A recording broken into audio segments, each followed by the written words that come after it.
Hi everyone, Corey here from Tales from a Polk County Girl. I'm back. Yeah, it has been a while, hasn't it? So yeah, a lot been going on, and I'm finally getting back into the swing of things now that it's the new year.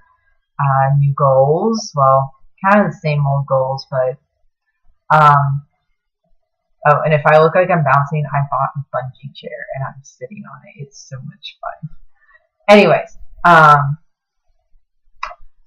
goals that have been revamped, rethought, and expanded upon, and I'm just going to get started with that. And another video, I'm going to do a reflection of how what I thought about working on my goals for the past year, because that was very writing that post was very insightful. Very insightful. That was the word. Okay, I've got notes everywhere, as usual. Alright, since I completed the journaling booklet I actually completed it back in June and had it up and ready to go everything in September. That's one complete thing off my list.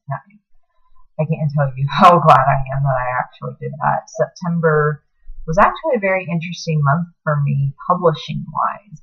Not only did I finish all 3 journaling booklets and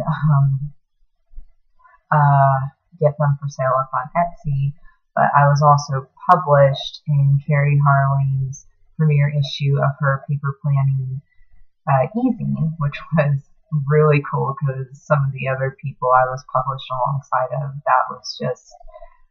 it was just a thrill. And also I was also featured in another blog that day and or that month, and my article in paper planning and my guest post on that blog all came out on the same day. And then a few days later I posted the booklet advertisement post and everything. So yeah, September was big for me. But anyways, that actually should have probably been the reflection video, but oh well. So what am I still working on? I'm still working on kind of the same old stuff. I don't really want to add anything new to my plate until I knock off some more stuff. Okay, so now the number one thing to work on my list is that genealogy workbook. I did a bunch of writing for it when I was in England, and I've got stuff everywhere for it, and I just need to compile it all and make a list and see what I have done and what I still need to do. And you'd think I'd already have that list, but I don't, so I need to make a new list. Next one, bobbin lace workbook. My neglected project. I honestly haven't done anything with it since July. I don't know, I can look that up. But yeah, so haven't touched it. I reset the pillow so that I could get started and start testing my pattern and everything, or testing my instructions to the pattern. Yeah, no, just haven't done anything. I had planned on working on it when I was off for 2 weeks over Christmas. Nope, didn't happen. Flat out, didn't happen, but I didn't get to do half the stuff I wanted to do over Christmas. Because I always make a list longer than there are hours in the day. But who doesn't do that, right? So, for the bobbin lace workbook, I actually already attend a monthly craft meeting with a couple friends of mine from Fiber Guild. It's different from Fiber Guild. It actually started as a bobbin lace class where our mentor and teacher, Miss Margaret, we'd all gather around her dining room table and we'd all do bobbin lace, and it was lovely. Miss Margaret sadly passed away, and she passed away, I want to say a year ago. Maybe it's been 2 years. I don't know. It's right about this time of the year.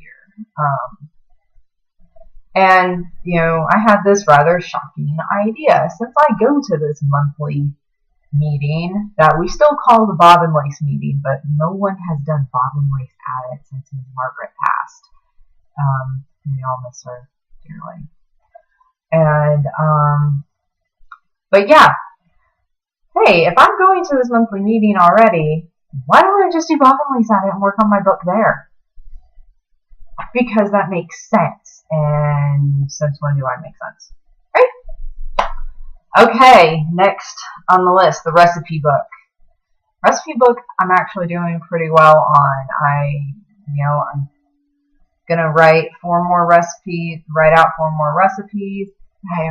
I know I said this in another video.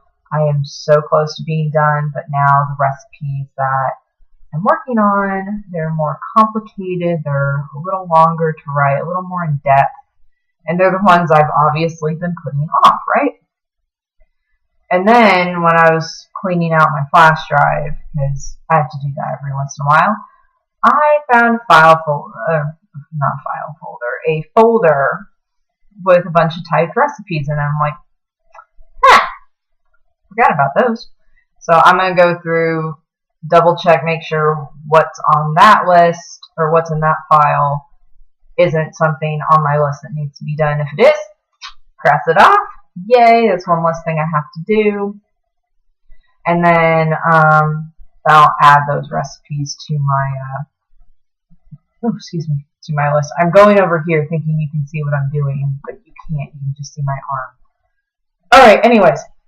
Next, eBay. eBay's been really good to me this past year. That's for the reflection post. I need to stop. My mom had been saving these, I don't know if anybody remembers the old McDonald's glasses, like the ones that had like Ronald McDonald painted on them. The purple guy, I don't know what the purple McDonald's character's name is. Hamburglar, the female chicken. Now I've got some other ones. One has Captain Hook on it. And I remember she used to keep them up in the top of the closet. And I wanted to use one. She's like, no, I'm saving those for you. I'm like, I'm a kid. I don't understand this. And she's like, no, I'm saving those for you later, for when you grow up. And so when I moved out, I took them with me. And I think I'll keep a Captain Hook one because I always love the Captain Hook one. But I'm going to look up what their value is on eBay and sell them. That was actually my mom's original intent, was she kept them so that one day I could maybe make some money off them. So it's probably a good thing she didn't let me as a clumsy kid play with them. That was also something else I planned on doing over Christmas and it didn't get done. Etsy. I need to update my product descriptions. I wrote like a general disclaimer that really needs to go into all of them, and I need to do that. And I made some progress keepers, and that's an upcoming post and video, and I can't wait to show that. It's how to make them and explaining what they actually are, because I searched YouTube high and low, I searched Google, I could not find a video explaining these things or showing you how to use them, because I'm kind of dumb. So yeah, I'm going to make that video, because it doesn't exist. Amazon. I applied and got accepted to Amazon Handmade, which was pretty cool. Amazon Handmade, it's a 30-minute questionnaire application thing, and they ask you some pretty in-depth questions like, is anything you use to make your product mass manufactured? Because I'm going to go on there and sell my knitted items. I said yes, my yarn is, because it is. I mean, I don't spin my own yarn. I don't do any of that. I buy yarn from Walmart, Joann's, and Michael's. And another one was, how many people work for you? None, just me. But the funniest part to me that makes me laugh, and you'll have to go to the blog post for this, as I'm bouncing around, for this video to see the pictures, but they wanted they wanted pictures of my production process and my workshop. So that meant I had to knit part of a dishcloth real quick. I really need probably to turn this camera down. I'll do that later in another video. So I had to knit up part of the dishcloth real quick, and I took a picture of it against my hand. And then for my production process, because how else do you explain a knitted item? And then for my workshop, my yarn holder contraption that my husband made me, also an intended blog post eventually. I put that and my knitting needles on my couch and just took a picture of it. What am I supposed to do, people? But apparently that was good enough. And, which I was glad, because I don't have a full-on workshop. While I have a crafting room, that's more just storage. That's where I shove all my crap. Okay, moving on. Craft show inventory. The last baby blanket. The last baby blanket I will be making for the craftsbycori product inventory. I've made 13 in the last year, which is a lot. And my wrists, I went from being able to make one start to finish in like 4 or 5 days to now I have to pace myself because of my wrist pain, and it takes me about 2 weeks. So I'm not going to lie, I am kind of glad this product line is done. Oh. YouTube channel, Film 7 Videos. This is one of them. Blog posts, or the blog. Write 10 blog posts, and I've already done that. I've wrote the blog posts that accompany this video and the next video I'm going to film. So far so good, right? Alright, I'll see you in February to see how I did. Bye, everybody.